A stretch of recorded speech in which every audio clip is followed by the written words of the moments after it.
Salut, je viens de recevoir un chouette petit module par la poste. C'est le Chord Organ de Music Thing Modular et j'ai décidé de pas faire une vidéo dessus. Mais par contre, en le testant pour voir s'il marchait, ça m'a donné des idées et puis de fil en aiguille, je me suis un petit peu laissé emporter et maintenant ce module il est perdu au milieu de ce gros tas de spaghettis qui est un patch génératif qui génère un morceau à 4 voix. Et je vais le passer en revue avec vous. Bon, alors pas chaque câble dans le détail, mais un petit peu les principes. Et comme vous le savez, d'habitude, je fais plutôt des vidéos sur le sound design, sur la recherche de timbres particuliers. Cette fois-ci, on va passer ça en revue très très vite. C'est plutôt les séquences que j'ai envie de voir avec vous et en particulier comment maîtriser l'aléatoire. Et d'ailleurs, j'aime pas tellement l'aléatoire. Je suis désolé pour tous les modularistes qui adorent l'aléatoire. Moi, souvent, je trouve la musique aléatoire trop aléatoire et du coup pas musicale.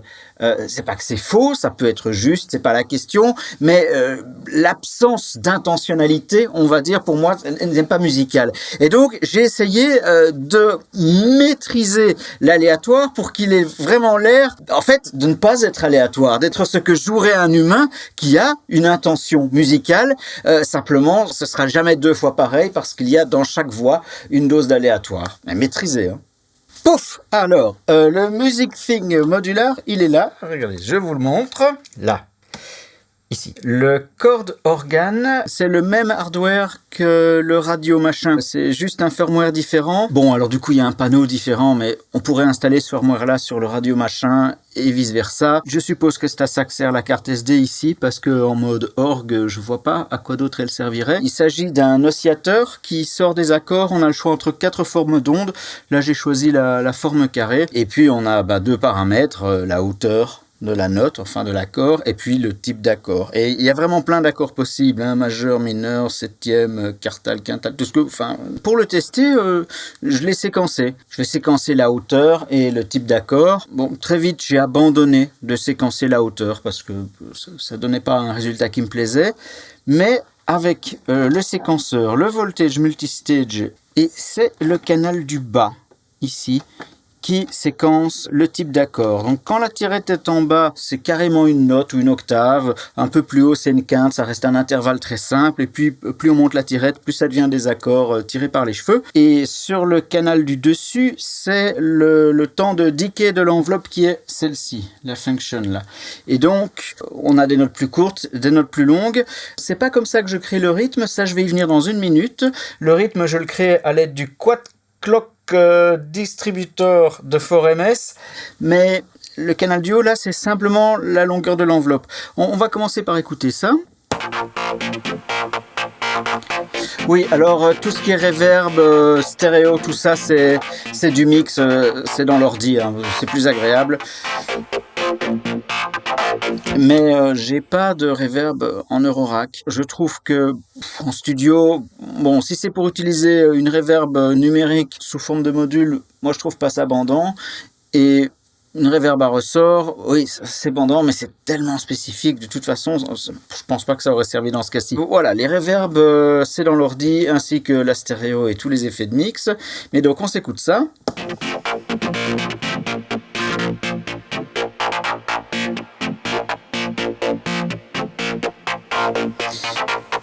Et donc, vous entendez qu'il y a des notes plus longues que d'autres. C'est le canal du haut du séquenceur qui module l'enveloppe ici. On se réécoute ça et je vous montre.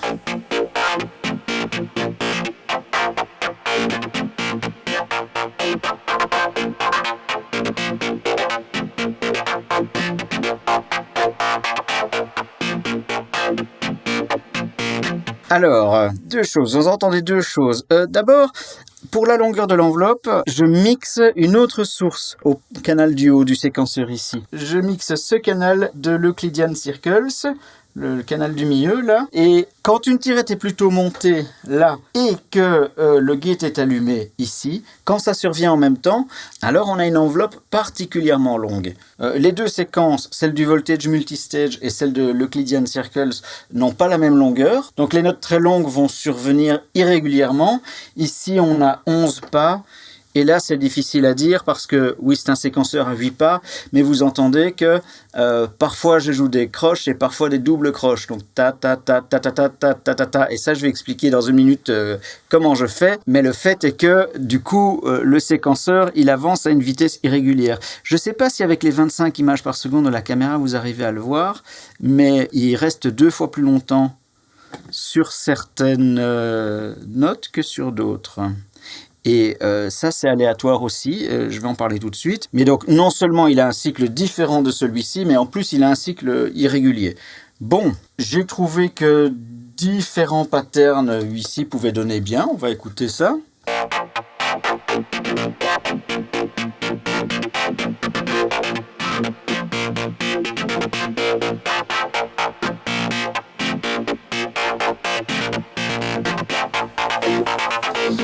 Alors, j'accélère un petit peu la séquence. Enfin, je fais des doubles croches.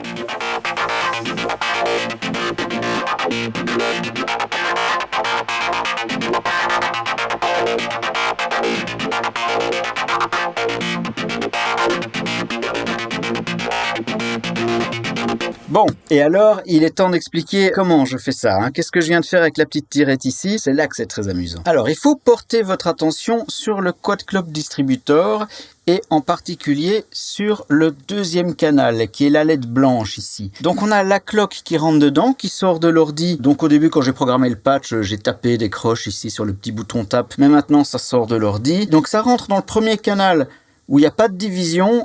Et automatiquement, elle arrive dans le deuxième canal aussi.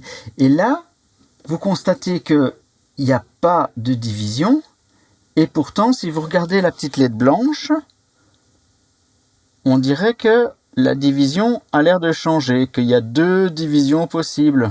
On va appeler ça des croches et des doubles croches, ou des noirs et des croches, comme vous voulez. Alors, comment ça se fait? Ça se fait qu'on module la division. Et je module la division avec une gate. Une gate qu'il faut du coup évidemment atténuer.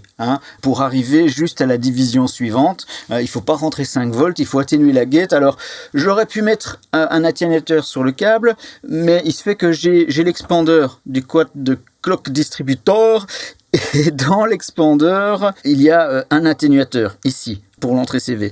Et vous voyez que cet atténuateur, il est à peine ouvert parce que je veux vraiment juste passer à la division, enfin à la multiplication suivante, à faire x2 du tempo quand il y a une gate qui rentre. Et alors cette gate, d'où elle vient, et c'est là qu'on fait de l'aléatoire et que ça fait ta ta ta ta ta ta ta ta ta ta ta ta et on ne sait pas quand ça va faire ta ta ta et quand ça va faire ta ta ta ta ta parce que ça vient du mutable branches. Et le mutable branches, bon, il a 2 canaux là, je parle que de celui du dessus. Vous voyez sa petite LED qui est parfois verte, parfois rouge.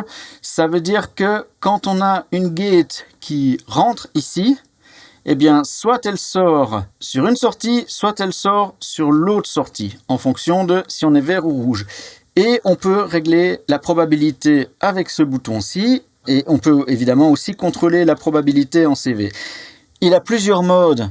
D'ailleurs, il peut travailler sur des triggers aussi bien que sur des gates. Je ne vais pas rentrer dans les détails, mais donc on a le premier canal qui lui ne fait rien du tout, n'est pas modulé, n'a pas de division. En gros, il en ressort juste la cloque. Et je crois que c'est du gaspillage, maintenant que j'y pense. J'aurais pu rentrer directement la cloque dans le branch et économiser un canal du quad clock, mais voilà, je n'ai pas pensé à ce moment-là. Bref, j'ai dit que le branch avait 2 sorties. Eh bien, sa sortie 2, là, elle sert à une autre voie. On s'en fout. Pour le moment, tout ce qui nous intéresse, c'est la sortie 1, celle qui a le câble jaune. Et il sort une guide dessus quand la LED est rouge. Écoutez maintenant.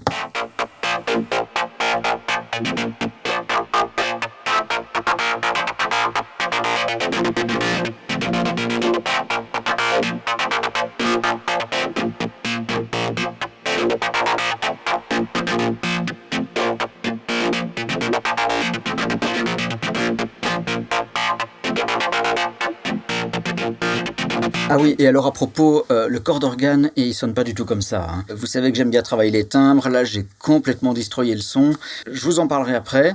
On va continuer à parler de la séquence. On a le branch qui envoie des gates aléatoires pour doubler la fréquence des trigs qui sortent du quad clock generator et vont attaquer l'enveloppe. Et on gère la probabilité de ces gates à l'aide d'un CV. J'ai pas laissé une probabilité statique parce que comme je vous l'ai dit, c'était un aléatoire que je trouvais pas hyper musical, et par là je veux dire que ça manquait un peu de groove. Alors ce que j'ai fait dans un premier temps, c'est que j'ai assigné cette tirette, et ah ouais, alors il faudrait que je vous parle du Q-Slider de Flame qui est vraiment génial. Si j'oublie pas, je vous en parlerai après. En gros, chaque tirette est un générateur de CV, et avec cette tirette-ci, je contrôle la probabilité du branch. Regardez, là la tirette est au minimum, et la LED est tout le temps verte, ça veut dire qu'il n'envoie pas de gate. De temps en temps, elle va donner un petit coup rouge, parce que quand même, hein, la probabilité est faible, mais elle n'est pas nulle. Je ne sais pas si on a de la chance, là, de voir passer ça. Non ? Enfin, de temps en temps, il envoie un petit coup quand même. Si je mets la tirette au max, ben là, c'est presque tout le temps rouge. En tout cas, c'est beaucoup plus souvent rouge que vert, donc la gate est beaucoup plus souvent allumée. Là, je peux faire à la main un rythme qui balance un peu. Hein. On va essayer ça.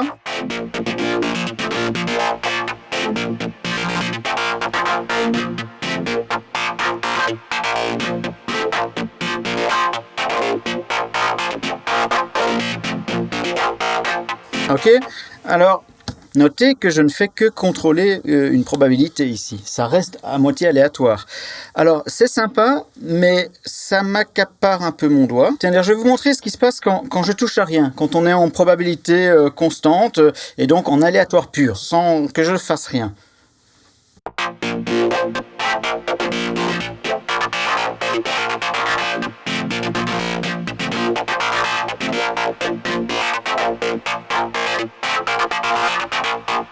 Ouais, ok. En fait, c'est déjà sympa. Mais je voudrais pouvoir contrôler la densité des notes, que de temps en temps, le rythme soit plus frénétique, de temps en temps, qu'il soit plus laid back. Et donc, c'est ce que je fais à l'aide de cette tirette. Maintenant, cette tirette, elle m'accapare mon doigt. Je voudrais l'automatiser. Et donc, ce que j'ai choisi, c'est de contrôler la probabilité avec un LFO, mais pas n'importe quel LFO. J'ai choisi le ULFO de Bubble Sound, et ce qui est très intéressant avec le ULFO, c'est qu'on peut déformer la forme sinusoïdale d'une manière que je vais vous expliquer avec mon petit tableau. Une forme sinusoïdale, c'est comme ça. Hein, et une sinusoïde redressée, je vous ai déjà raconté ça une fois, c'est comme si la partie négative était inversée et se retrouvait au-dessus, ou vice-versa. Et donc, ça donne quelque chose comme ça. La forme modifiée du LFO, c'est pas exactement une sinusoïde redressée, parce que si c'était le cas, elle serait tout le temps en positif, ou enfin tout le temps en négatif, mais elle n'aurait qu'une seule polarité. Là, en fait, on a bien une forme comme ça, mais elle reste centrée, j'ai un peu foiré ma ligne, c'est pas grave, mais elle reste centrée sur 0, ça n'a pas beaucoup d'importance. Mais ce qui est important, c'est que dans la sinusoïde redressée, on passe beaucoup plus de temps en haut qu'en bas, ou dans le cas de la forme inversée, on passe beaucoup plus de temps en bas qu'en haut. Et ça, c'est très intéressant, et sur le ULFO, on peut varier en continu de cette forme-ci à cette forme-là, en passant par une sinusoïde normale qui, elle, passe autant de temps en haut qu'en bas. C'est ce que fait ce bouton ici, mais ce qui est intéressant, c'est que c'est contrôlable en CV. Et donc, ce que je fais maintenant, c'est que ma petite tirette ici, elle va contrôler la forme de la sinusoïde, et c'est ce LFO qui va maintenant aller contrôler la probabilité du branches.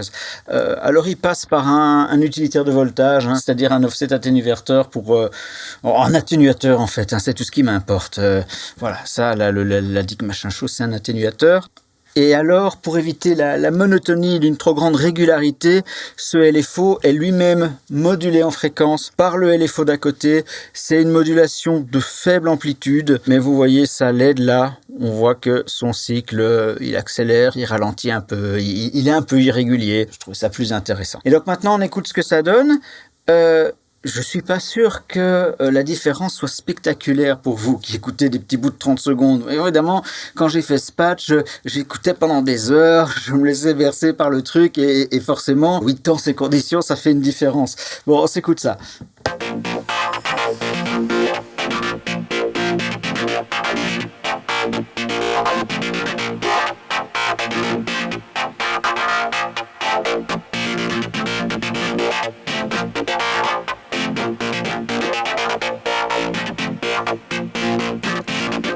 Et donc là, ce qui se passe, c'est que le LFO passe plus de temps dans des hautes valeurs, c'est-à-dire à demander une grande probabilité aux branches, parce que le pot est plutôt vers le haut. Et là, maintenant, mon LFO passe plus de temps dans des petites valeurs, et donc il va moins souvent sortir une gate du branch. Mais le LFO ne contrôle toujours pas directement le rythme, hein, il ne fait que contrôler la probabilité. Et moi, avec la tirette, je contrôle la proportion de l'onde du LFO qui est au-dessus de 0, c'est-à-dire qui augmente la probabilité, et par rapport à celle qui est en dessous de 0, qui diminue la probabilité. Vous voyez, c'est tordu, mais le résultat, c'est que ça semble aussi organique que quand j'en jouais moi-même avec mon doigt. Alors ça manque d'un petit kick hein, pour la musicalité du truc. Alors le kick, je vais en parler après. Là, on va juste l'écouter, ok ?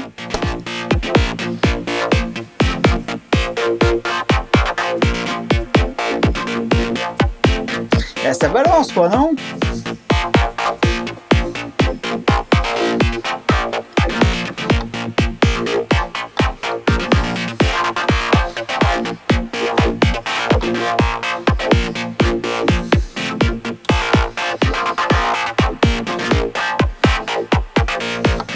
Ok, ça manque de basse aussi, hein, mais terminons avec le corps d'organe. Je vous ai dit que j'allais vous raconter ce que j'avais fait à son son. Alors, pour ce qui est d'entendre le son pur de ce truc, ce qui est moyen de se le sortir, on s'écoute ça. Ok.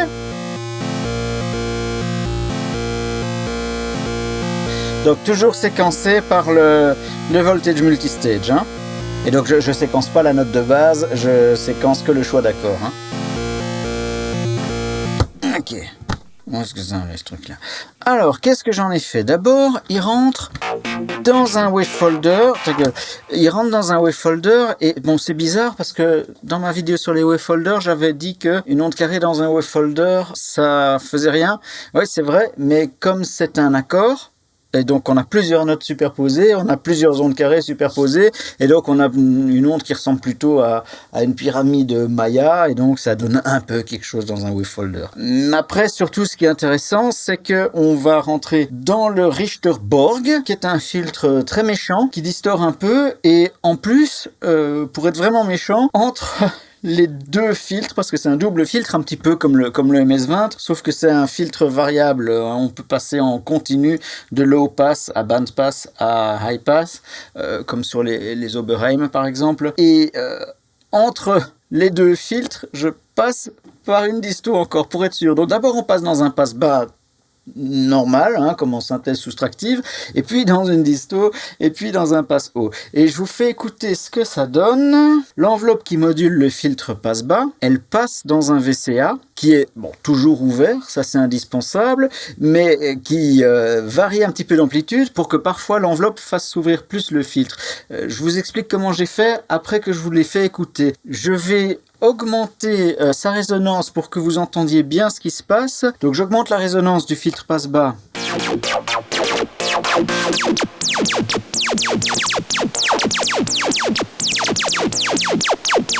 Vous voyez, ça n'ouvre pas toujours pareil, hein. Il y a parfois des sifflements plus aigus que d'autres. J'avais envie que ça varie. J'avais du mal à choisir une fréquence. Typiquement, ce genre de truc, si j'avais que ça à faire, je ferais varier ce VCA à la main et je ferai un petit pattern rythmique moi-même, mais j'ai utilisé ce ULFO qui est un peu censé remplacer mes mains là, hein, ce LFO qui est modulé lui-même par un autre LFO, et donc j'utilise une autre de ces sorties et je crois que c'est la bête sinusoïde. Voilà. Et alors, je vous ai dit que je vous montrais comment j'avais fait. On sort de l'enveloppe ici. Et puis on doit passer dans un VCA. Le VCA, c'est l'étage du bas de cette voie B plus C.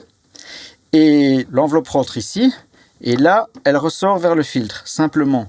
Mais son amplitude est modulée, parce que ça, dans cette configuration-là, c'est un VCA, qui est modulé par un signal qui vient de l'étage du haut, qui est toujours ouvert, parce qu'il y a un offset qui vient d'en haut, mais en plus d'être ouvert, enfin par ouvert je veux dire qu'il y a toujours un certain voltage pour que ce VCA soit toujours au moins un peu ouvert, mais en plus il y a un petit peu, vous voyez, d'un LFO mixé dedans, et donc ce VCA là est contrôlé à la fois par un voltage constant qui le maintient ouvert, mais aussi un petit peu par un LFO, qui est donc mon ULFO, la sortie sinusoïdale de mon ULFO ici. C'est comme ça qu'on fait.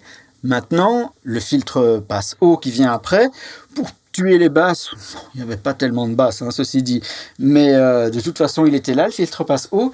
Il est lui-même modulé, mais il est modulé par un truc aléatoire. Voilà, je voulais juste que ça bouge un petit peu. Je vous fais d'abord écouter ça en augmentant la résonance donc, du filtre passe haut, ce coup-ci.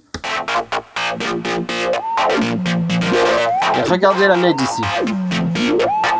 Donc là, pour pondre de l'aléatoire avec ce que j'avais sous la main, j'utilise le Eon, qui est un petit module de génération de bidulerie aléatoire auquel je comprends rien, qui a 6 modes que je choisis au hasard jusqu'à ce qu'il en sorte un truc qui m'intéresse.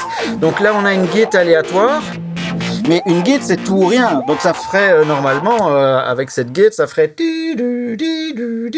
Mais je voulais qu'il n'y ait pas d'à-coup, je voulais juste que ça monte et que ça descende à des vitesses aléatoires. Et donc, ce gate passe dans un slow limiter, qui est le time warp ici, et dont le temps est lui aussi modulé par je ne sais plus quoi, hein. Mais il y a un truc qui le module. Voilà, c'est ça, ça passe par un atténuateur. Bah, c'est encore le ULFO. Voilà, il sert à tout. Alors, utilisez le même modulateur ou le même séquenceur ou le même module, quel qu'il soit, le branch par exemple, pour moduler différents paramètres, parfois de différentes voix. Alors le ULFO ici, c'est vrai qu'il module 3 paramètres de la même voix, hein, je pense. Donc oui, le ULFO, là, il module 3 paramètres de cette voix-ci. Après, on verra qu'il y a des modules qui modulent différentes voix à partir du même module. On a déjà parlé du branch, dont je ne me suis occupé que d'une des deux sorties, et j'ai dit que l'autre, on verra plus tard, parce qu'elle part vers une autre voix. Parfois, ça a un intérêt musical, d'utiliser le même modulateur, le même séquenceur, le même quoi que ce soit, pour attaquer plusieurs voix. Et ce quoi que ce soit de module peut avoir des sorties différentes, mais qui sont corrélées d'une manière ou d'une autre et attaquer différentes voix, ça peut être musical ou différents paramètres de la même voix comme ici. Et parfois, c'est pas tellement dans une recherche de musicalité particulière, c'est juste par souci d'économie. Je crois qu'ici, c'était par souci d'économie. J'ai, avec le ULFO, réussi à produire un mouvement qui me paraissait relativement humain, vivant, et je m'en suis servi sur 3 paramètres qui n'ont rien à voir, mais qui sont 3 paramètres du son. Alors, il y a une dernière chose concernant le son de cet orgue, et d'ailleurs ça va faire la transition vers la voix suivante, parce que vous allez comprendre tout de suite pourquoi. Alors, avant le filtre, le son du corps d'organe, il passe par l'organe machine.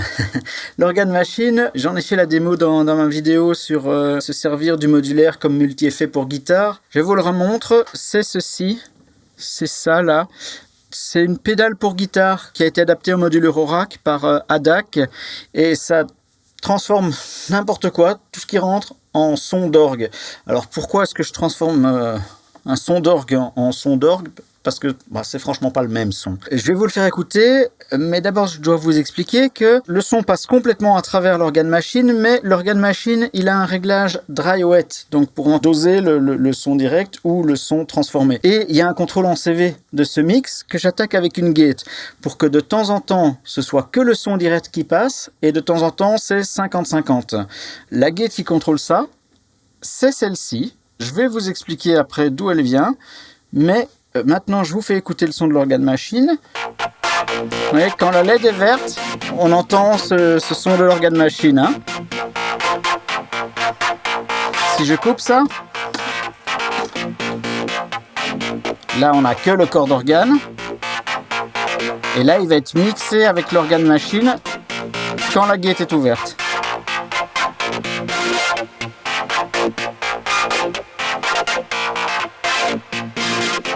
Alors c'est quoi cette gate? C'est une gate qu'on a sur l'expander du Quad Clock Distributor. C'est l'inverse de cette sortie là. Vous voyez?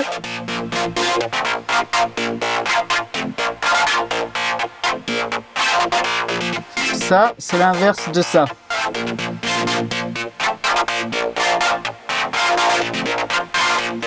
Ok, alors c'est quoi ce canal du bas sur le Quad Clock Distributor?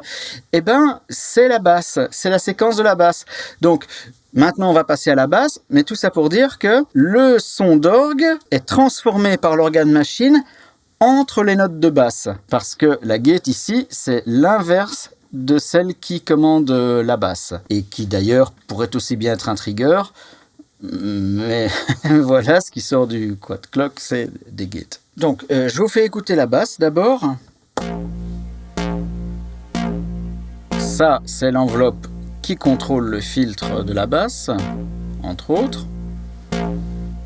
Et pour le moment, c'est simplement le Quad Clock qui divise l'horloge mètre qui vient de l'ordi. C'est une division, voilà, il a divisé par 4. Bon.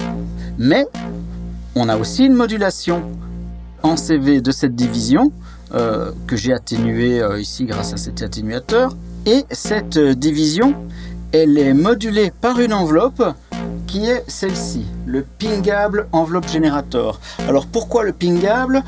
Parce qu'il y a moyen de synchroniser cette enveloppe qui se répète et qui donc finalement est comme un LFO, hein, de la synchroniser au tempo et à la mesure. Et alors, bon, c'est un peu con parce que mon ordi, il rentre des croches là, que je divise par 2 pour obtenir des noirs, c'est la LED bleue.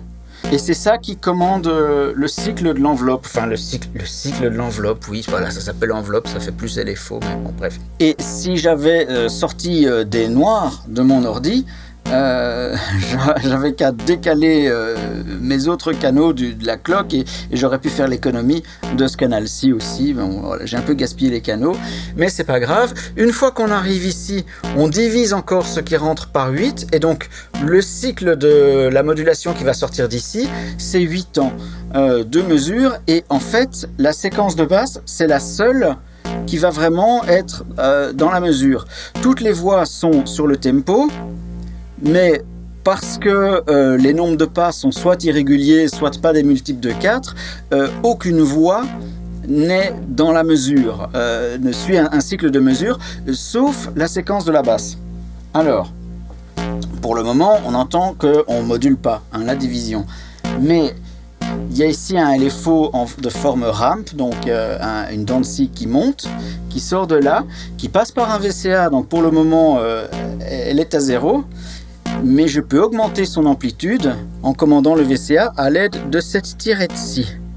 Et écoutez et regardez ce qui se passe quand je vais monter la tirette.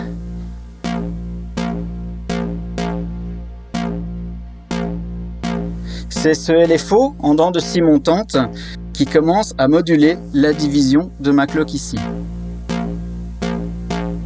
Et vous voyez que mon son d'orgue, là, il va toujours sortir, enfin mon son de super orgue de l'organe machine, il va toujours sortir entre les notes de basse. Écoutez.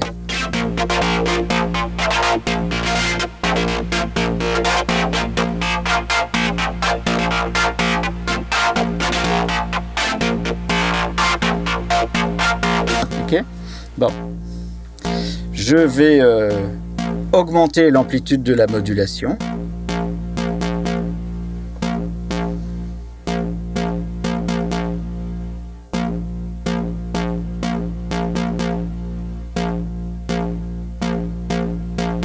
Je vais l'augmenter davantage.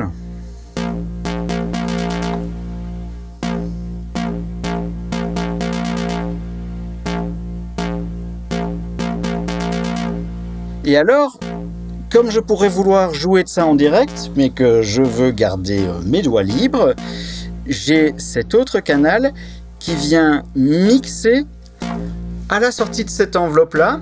Elle vient mixer un autre LFO qui, lui, varie à une fréquence qui n'est pas du tout dans le rythme pour créer des accidents pseudo-aléatoires et qui fait que, si je monte un peu cette tirette, j'introduis un petit peu d'aléatoire dans le rythme de la basse.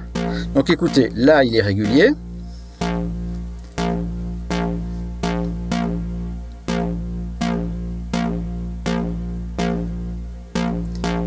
Et là, si je monte la deuxième tirette que,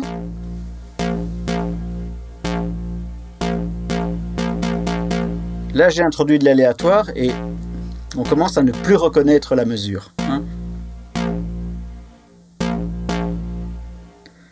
Donc voilà, ça c'est ce qu'on a au niveau rythmique sur la basse, on en a fait le tour, c'est déjà pas mal. Au niveau du timbre, du son de la basse, il y a plusieurs paramètres. Premièrement, la basse elle sort du zéphyr, ici. Et le zéphyr, c'est un oscillateur qui sort des ondes assez complexes et très très chouettes. Et là, ce que j'en sors, c'est le mélange d'une sub qui est déjà assez complexe. Elle est plutôt carrée, mais c'est pas une bête onde carrée. Elle est assez complexe et elle est modulable par la pulse width modulation. Et ça, c'est la sub, mais qui est mixée à la note fondamentale, qui elle est une onde wavefoldée, parce qu'il y a déjà un wavefolder dans l'oscillateur. Et donc, je vais vous faire écouter le mix. Voilà, et avec cette tirette-ci, je commande le mix. Alors celle-ci, c'est pas un générateur de CV, enfin ça peut l'être, mais dans ce cas-ci, c'est juste un atténuateur. Donc là, on n'a que la sub. Et là, je monte l'onde fondamentale. Donc ça, c'est le premier paramètre que je peux m'amuser à moduler. Je vous ai dit que la sub, elle était modulable en pulse width, et ben je la module. Il y a un petit LFO, je sais plus lequel, on s'en fout, mais qui la module aussi. Et il y a deux autres paramètres. C'est ici l'amplitude de l'enveloppe du filtre. Donc cet oscillateur passe après dans un filtre, je sais même plus lequel, je crois que c'est lui là, le Sarah VCF de DynSync, je crois que c'est lui. Et l'enveloppe, elle passe par un VCA qui est contrôlé par cette tirette pour ouvrir plus ou moins le filtre.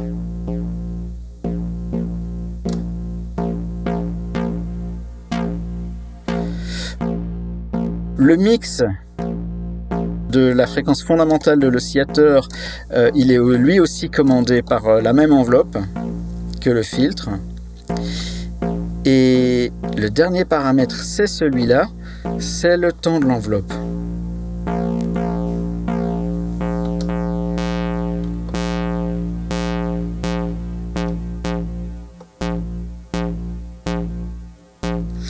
Et alors, vous entendez qu'il y a une deuxième enveloppe qui commande le VCA, qui permet de garder vraiment la sub, même quand le filtre est presque complètement fermé.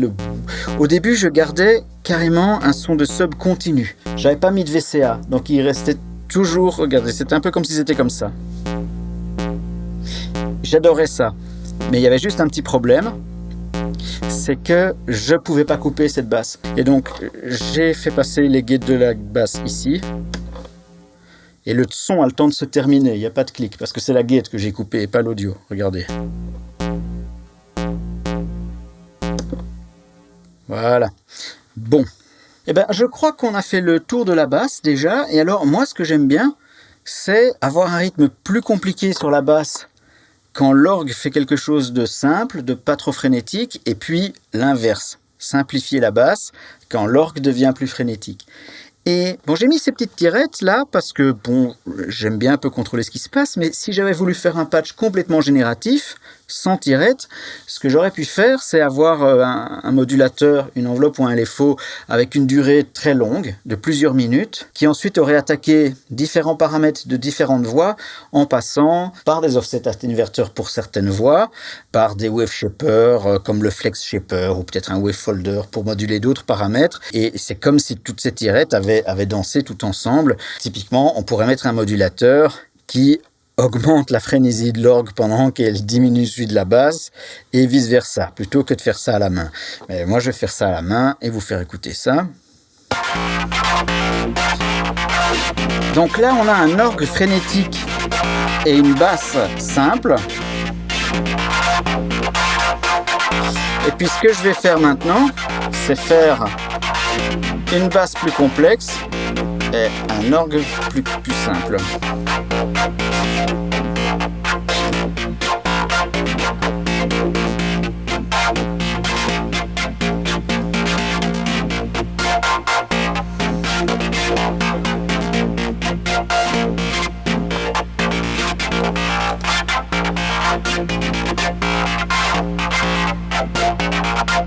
Ok, alors ça manque juste un peu de kick maintenant, hein. Alors, on va se mettre le kick.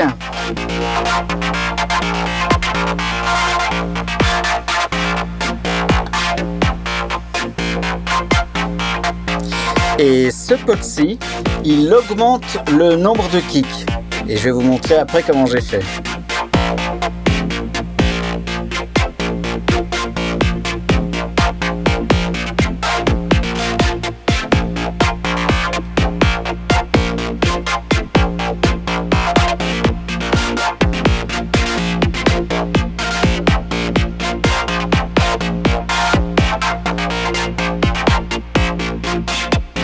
Alors, on va commencer par la tirette à fond pour avoir tous les coups générés par le séquenceur. Et on va regarder le séquenceur. C'est le canal du bas sur l'Euclidean Circles. Alors, je ne vais pas expliquer ici ce que sont les rythmes euclidiens. Si vous ne savez pas, allez vous renseigner, c'est assez marrant.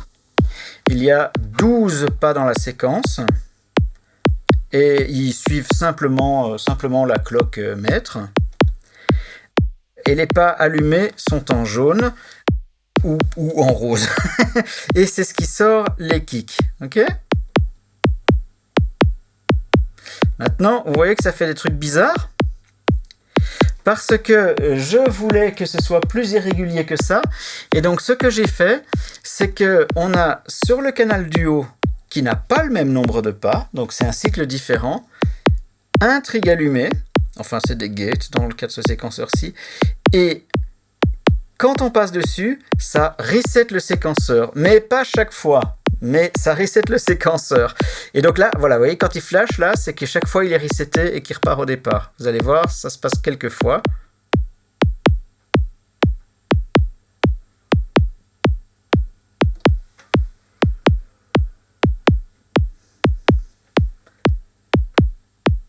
Alors, comment ça se fait que ça le reset parfois quand le canal 1 passe sur la gate ici, mais pas chaque fois? C'est parce que, avant de rentrer dans le reset, ce canal-là passe par un petit module logique qui est celui-ci, là, le boule 3 de chez Ladic, celui-là, là, avec les câbles bleus. Donc, on a ici, sur la première LED, là, hein, celle qui est au bout de mon doigt, on a le gate qui vient de temps en temps, qui est le gate qui vient là, du canal 1. Ok ? Mais c'est un module logique, et pour sortir une gate, il a besoin d'aussi recevoir une gate sur la deuxième entrée. Et cette deuxième entrée, elle vient d'où ? Eh bien, elle vient du deuxième canal du branches, donc qui est alimenté par la même cloque, mais c'est comme un deuxième branch, hein, il y a deux canaux, il y en a un, il y en a deux, voilà. Et donc il y a une certaine probabilité que ça sorte une gate d'un côté ou de l'autre côté. Comme pour le canal du haut, on n'a pas encore vu ce qu'on faisait de ce qui sortait de l'autre côté, ben là non plus, ce qui sort de l'autre côté, on ne sait pas encore, c'est pour ça viendra plus tard. Mais ici, donc quand la LED est rouge, hop, il y a une gate qui rentre là. Et il faut que les deux gates soient allumées, celle qui vient du séquenceur ici en haut et celle qui vient du branches, pour qu'ici, il me sorte un reset. Et donc, vous voyez, c'est cette LED-là, et c'est pas souvent du tout. Mais quand il reset, et il envoie un gros flash sur toute son interface, et alors on voit qu'il reset. Ah, on n'a pas eu de chance ce coup-ci. Ah, ce coup-ci non plus. Ah putain, ok, d'accord, mais c'est parce que vous regardez. Hein. Bon, d'accord.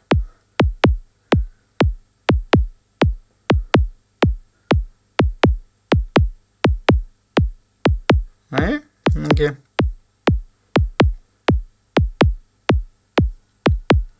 Alors, j'ai pas poussé le vice à contrôler la probabilité en CV pour ce coup-ci, hein, c'est juste comme ça, c'est à peu près 50-50 la probabilité, c'est un peu moins probable que plus probable parce que le bouton est un peu plus de l'autre côté, mais voilà.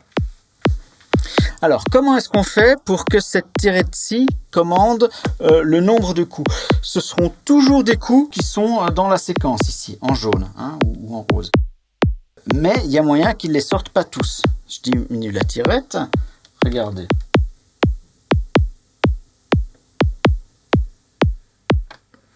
Et voilà. Tous les coups ne sortent plus.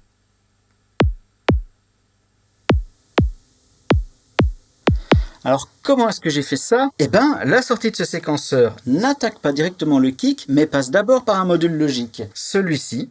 Et donc là, malheureusement, il n'y a pas de LED d'entrée, il n'y a que des LED de sortie. Mais je sors de la sortie END, hein, c'est-à-dire et, du module logique, c'est-à-dire qu'il faut avoir une gate ici et là pour qu'il sorte. Et donc, qu'est-ce que je dois envoyer ici pour obtenir l'effet que je veux?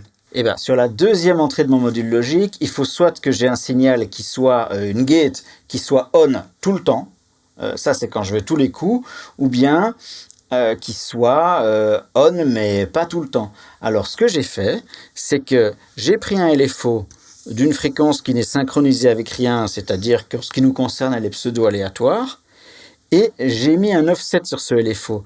Donc, si j'ai mis un offset tel que mon LFO est toujours en positif, il sera toujours équivalent à une gate ouverte. Enfin, il faut qu'il soit plus haut au-dessus de 0 parce que la limite d'une gate, ça dépend un peu des modules, mais c'est pas tout de suite. Parfois il faut au moins 3 volts, parfois il en faut au moins 1 volt, je sais pas. Mais donc voilà, je dois mettre un offset sur mon LFO pour qu'il soit toujours en positif. Et c'est ce que contrôle la tirette ici. C'est l'offset sur le LFO. Pareil, si la tirette est tout en bas, l'offset est négatif, mon LFO est tout le temps sous 0, et donc il correspond à une gate fermée tout le temps. Et je peux décider de combien le LFO passe le seuil pour décider quelle partie du temps, quelle proportion du temps il va être au-dessus de 0, et donc pendant combien de temps elle est ouverte. Voilà, dans ce cas-ci, c'est un petit peu. Si par contre, je mets un offset plus grand, eh ben, hop, on passe plus de temps avec une gate ouverte. Si j'avais voulu faire les choses proprement, j'aurais passé ce LFO offseté dans un comparateur. Et le comparateur aurait sorti une gate bien propre. Ça n'a pas été nécessaire. J'ai rentré ce signal directement dans l'entrée gate du module logique et il a compris. C'est juste que le seuil de détection n'est pas à 0 volt, mais à je sais pas, selon le module, 1 volt, 2 volts, 3 volts, ça n'a pas d'importance puisque je mettais l'offset que je voulais. Et donc, la sortie CV de cette tirette commande cet utilitaire de voltage qui est en gros un offset atténuverseur contrôlable en CV, un peu comme la fois B plus C.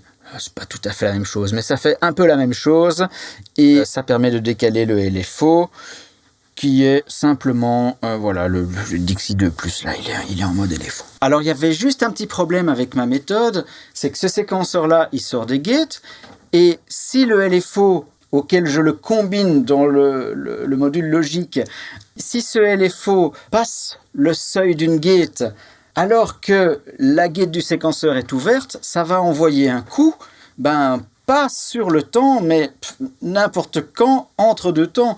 Et donc, ce qu'il fallait faire, c'était transformer la gate du séquenceur ici en trigger pour que le module logique ne puisse pas sortir d'impulsion à d'autres moments que au début du pas du séquenceur et pas entre deux pas. Et donc pour transformer un gate en trig, ce que j'utilise le plus souvent, c'est le dual trigger delay de Doepfer. Ici, si on met le délai à 0 et si on met la durée à 0, ça sort juste un trig, quoi qu'il rentre.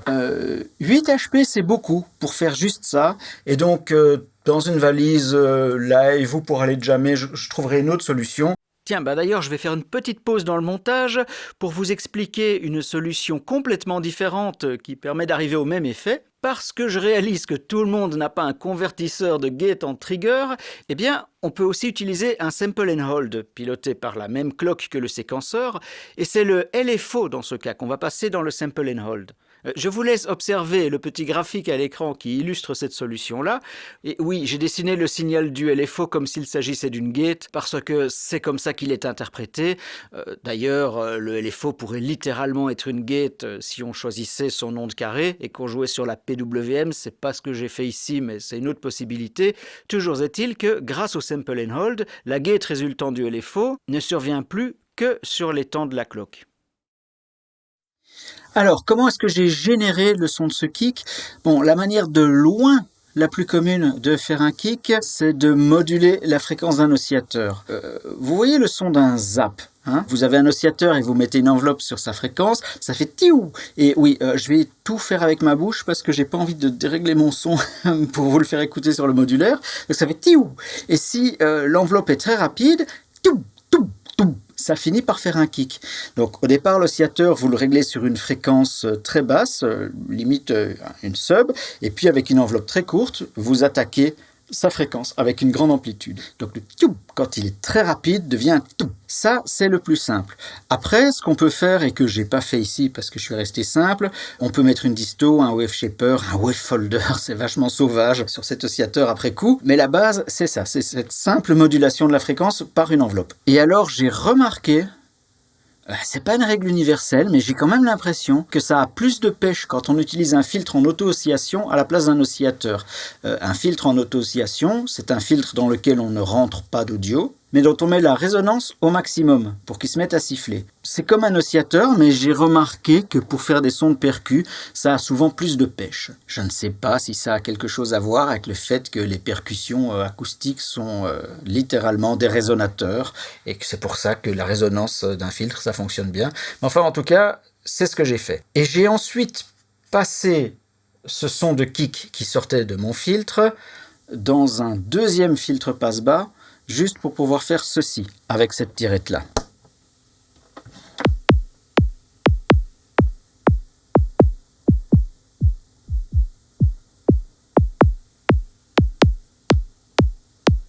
Et alors vous me direz, pourquoi le passer dans un deuxième filtre?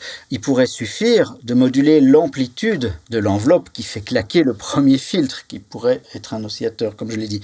Oui, mais non. Enfin, ouais, on peut faire ça, hein, mais c'est pas pareil, ça fait pas exactement le même effet. Alors on va passer à la quatrième et dernière voix, qui est pas celle dont je suis le plus fier, mais il me semblait que pour que ça devienne un morceau de musique, il fallait une voix supplémentaire, et j'ai fait un hi-hat. Il est là.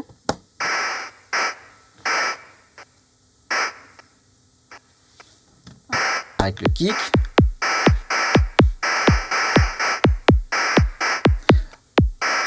Ok, alors, est-ce que je commence par sa séquence ou par son son?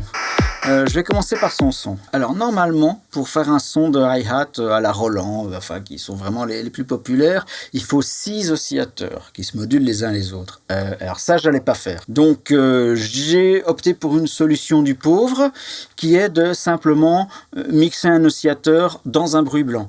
Et pour ça, j'avais devant moi le Soundforce DCO ici, qui est un petit mixeur intégré. Et donc j'ai mis son noise à fond. Et j'ai mis un tout petit peu de sa pulse, donc son nom de carré, et un petit peu des deux subs. Regardez, si je mets que le bruit blanc, ça fait ça. Et voilà. Je monte un petit peu ça.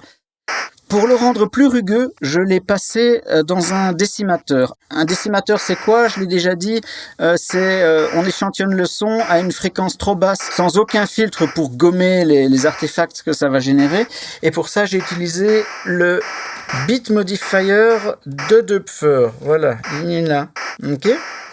Et la fréquence d'échantillonnage qui va créer plein de fréquences non harmoniques. Voilà, c'est ça. Voilà, en fait, là, il n'y a pas de décimation. Et donc, c'est ça le son qui sort du DCO. Juste le noise et un petit peu de l'oscillateur. Ok? Mais, j'ai trouvé une petite fréquence ici.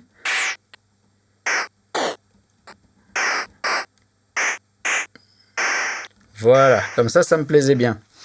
Et alors, comme il me restait une tirette, mais là c'est vraiment, c'était pour faire quelque chose, j'ai mis un LFO sur la fréquence du décimateur, un LFO qui passe par un VCA dont je contrôle l'amplitude ici. Et donc, boum, ça donne...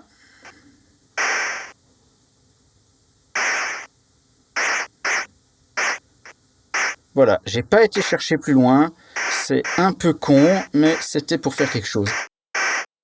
Au niveau de la séquence, c'est peut-être plus intéressant. Sur le Clydean Circles, il y a moyen de sortir l'inverse d'une séquence. Et donc, j'ai pris la séquence du kick, mais c'est tous les pas qui sont pas allumés. C'est-à-dire, quand je dis que ce sont les pas en bleu ici, les pas éteints du kick qui deviennent les pas allumés du hi-hat, je voulais pas un hi-hat sur tous les pas, seulement sur certains. Écoutez. Regardez et écoutez.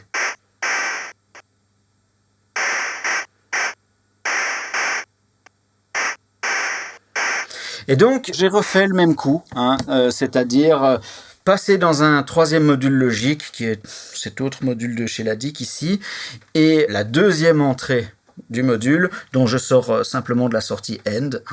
Il me fallait n'importe quoi d'un peu imprévisible, et ce que j'ai choisi, c'est la sortie de droite du canal du bas du branches ici, elle n'était pas utilisée, elle est utilisée à ça. Voilà, et alors vous avez remarqué que le son du hi-hat n'a pas toujours la même durée. Je module la durée de son enveloppe de manière aléatoire à l'aide de la dernière sortie du branch qui n'était pas utilisée, qui est la sortie de droite du canal du haut du branch. La sortie de gauche, c'était celle qui gérait le rythme de l'orgue. La droite n'était pas encore utilisée, voilà, maintenant elle fait ça. Hop. Regardez.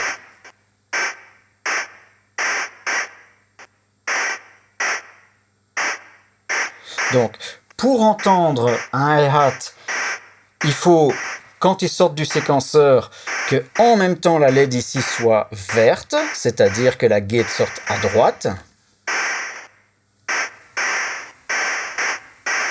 Et alors, la LED du haut, vous voyez qu'elle est corrélée à la longueur du hi-hat.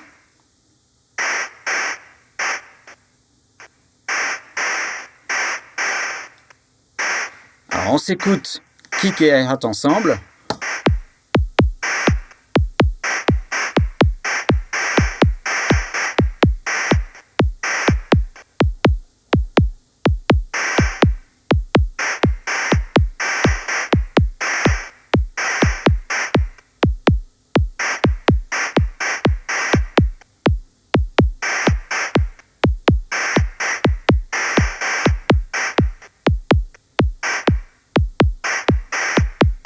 Voilà ce qu'il y a moyen de faire quand on veut rapidement tester un petit module en 5 minutes et puis que ça dégénère.